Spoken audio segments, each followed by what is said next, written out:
Alright, so sa video na 'to tuturuan ko kayo kung paano gumawa or mag-send ng single message. Say for example 'no, so sa mga previous modules, pinakita ko sa inyo kung paano mag-connect ng device, which is ito na. And then now, ganito lang naman kung paano mag-send. So click nyo lang yung sender and then punta kayo dito. And put the numbers na gusto nyong sendan. So ito is kung limited lang or konti lang yung sisendan nyo. Say for example, ito na yung sisendan natin. Kung gusto niyo naman 3, 5 or 10, pwede naman. Lagyan nyo lang ganyan. Lagyan nyo lang ng comma after the number. Yeah. And the next is itong ilalagay nyo. So you can click prioritize para mauunang isend yan. And then, pwede kayong mag-send ng kahit ano dito. So say for example, ito yung mga information, no? Pwede nyo rin ilagay na hello. So ganito.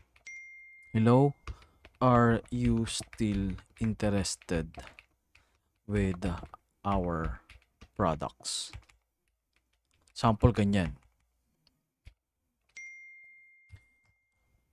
Tapos lagay nyo ng ganito.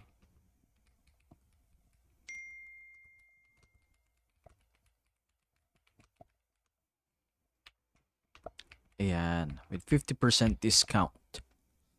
And then hit next. Or hit send. So, after nyo ma-send, kung gusto nyo titignan kung ano nangyari, punta lang kayo sa dashboard or pwede rin pumunta sa messages.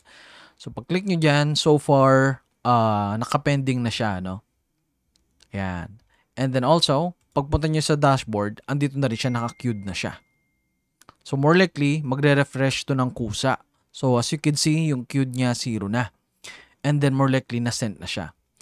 And looking at it, ayan na siya. So, nag-send na siya. So, ganun lang kasimple kung paano mag-send ng text via single numbers or counting numbers lang.